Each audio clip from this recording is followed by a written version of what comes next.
Мы наблюдаем сегодня, что администрация Обамы кардинально меняет политическую стратегию по переделу, переустройству мира. Цель мировое господство Соединенных Штатов остается, цель мировое доминирование, глобальное лидерство, как угодно, но цель остается та же. Но в отличие от стратегии, политической стратегии Джорджа Буша-младшего, сегодня мы наблюдаем серьезные изменения в подходах, перекройке, переделу современного мира. Если Джордж Буш после провокации 11 сентября 2001 года объявил крестовый поход против всего исламского мира и, собственно говоря, потерпел неудачу, потому что полностью не удалась авантюра в Ираке, в Афганистане. И для поддержания той концепции Киссинджера о Четвертом Риме, когда завоевываются страны и дальше режимы поддерживаются на американских штыках, то сегодня не хватает ни финансовых ресурсов и ни военных контингентов для поддержания мира таким образом. Поэтому сегодня мы наблюдаем реализацию геополитической стратегии, разработанной под руководством Збигнева Бжезинского, когда исламский мир становится инициатором нестабильности, инициатором развязывания региональных конфликтов, и мы не исключаем, что исламский мир сегодня станет инициатором большой войны, дай бог, не глобальной. Причем принцип «разделяй и властвуй», он задействован здесь в полной мере. Мы видим, что ставка сделана на привлечение в качестве американских союзников ряда исламских государств и политических сил такой радикальной направленности. Причем ряд государств суннитского толка. И сегодня запущен этот механизм войны радикального суннизма против шиизма. Что мы, собственно говоря, и наблюдаем. Что касается сирийских событий, это была в целом благополучная, красивая, многоконфессиональная страна. Я много раз бывал в Сирии, каждый год практически бывал там, и видел, это мирная, спокойная страна. Да, требовались реформы.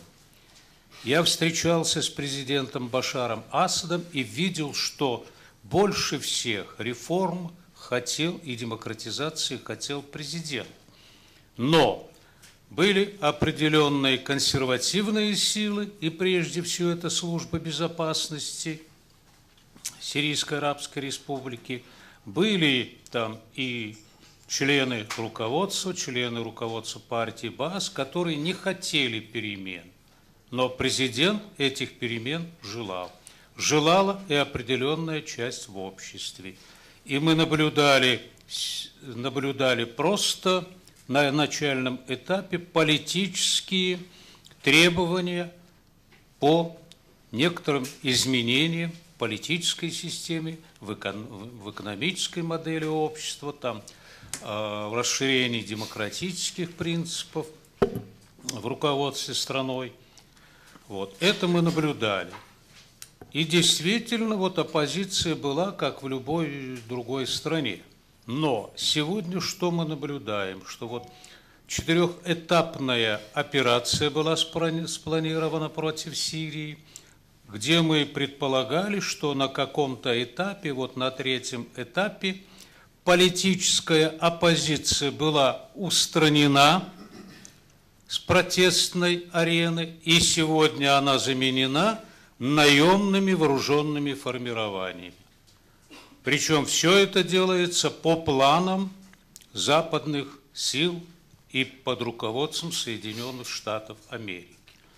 И мы видим, что обычный политический протест, вот какой мы наблюдаем сегодня, даже более мощный, например, в Испании, он был отодвинут в сторону и подменен процессом вооруженной войны, гражданской войны. Откуда взялась, например, армия у политической оппозиции, откуда тяжелые вооружения и так далее. Что сегодня, как мы оцениваем? Вы знаете, больше всего меня сегодня вот вдохновляет приглашение президенту Ирана Ахмадинеджаду в Саудовскую Аравию. Возможно, там будет как раз вот разговор о том, что мусульман-шиитов сталкивают с мусульманами-суннитами ради чьих-то прибылей, ради чужих интересов. Сегодня есть еще возможность для политического процесса в Сирии, для запуска вот нового этапа политического процесса урегулирования. По последним данным, изменилось сознание населения, даже те, кто был недоволен существующими порядками. То, что принесли вот эти наемники вооруженные, то, что делает сегодня западное сообщество, разжигая войну, это неприемлемо для большинства населения. Когда сейчас говорят, что просто это борьба мусульман, суннитов против шиитов и христиан, мне это не верится, потому что, когда я жила там и была молодой девушкой, если мы жили просто смешанно, наша семья жила совсем в мусульманском, называли их даже братья мусульман, сунниты, люди, которые молились, которые жили мы между ними. И мы не чувствовали абсолютно, что есть такая разница или такой борьба между это. Если даже, скажем, я ходила в девушке в школе, иногда возвращалась, если кто-то ходил, допустим, за нашими девушками, какие-то парни хотели к ним приставать, именно защищали нас наши мусульманские дети, молодежи, которые говорили: отстаньте от них, это наши соседи, это наши девушки, не приставайте. Это всегда так было, где всегда говорили, у нас жили в нашем районе, просто на одной стороне стоит наш главный храм, пояс Богородицы, рядом стоит храм 40 апостолов, мучеников, и рядом стоят 3-4 мечети, где оттуда идет звук колокола, а с другой стороны идет голос муаддина из минарета, который каждый день утром разбудил нас, и мы ходили в школу, когда говорили с утра: «Хайя аля салат», и встанете, люди, молитесь и идите на работу. Действительно, для меня это долгие годы. Я уехала из страны, я жила здесь долго в России, и до сих пор голос муаддина звучит у меня в голове, и я скучала по этому голосу, потому что это была наша жизнь. Я не знаю, почему так случилось, сейчас такое получается, но это, конечно, естественно, это уже политика, это уже империализм, это уже Запад, это уже, как говорят сейчас, Саудовская Аравия и Катар, которые хотят делить мир, просто оккупировать весь Арабский Восток и делить между собой. Императорское православное палестинское общество выражает глубокую солидарность с христианами сирийскими. Мы неоднократно во время поездок в Сирию встречались с патриархом Антиохийской церкви Игнатием IV. Надо вспомнить, что именем христианин мы обязаны тоже Сирии. Название христианин родилось именно здесь, в недрах Антиохийской православной церкви, которую создали апостол Петр и Павел. Ну и буквально вот на днях выступил с заявлением. Наша церковь тоже всячески поддерживает христиан и выступает за сохранение того конфессионального мира, который был в Сирии, являлся примером для других мусульманских стран. Известное выступление, заявление нашего патриарха на эту тему, председателя отдела внешних церковных связей, митрополита Илариона. И вот с каким заявлением выступил Игнатий IV буквально пару дней тому назад. Бесчетное число христиан и мусульман стали жертвами насилия, больницы заполнены ранеными и боль их бесконечна. Сирийцы, независимо от религии, имеют право жить в своей стране с гордостью и достоинством. За последние 15 месяцев мы потеряли многих, и большое число сирийцев были вынуждены покинуть свои дома.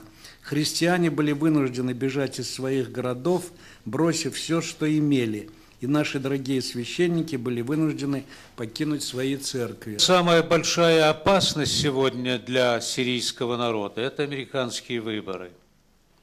Понимаете, сегодня Обама и его там советники всякие, вся его команда, они начали операцию против Сирии.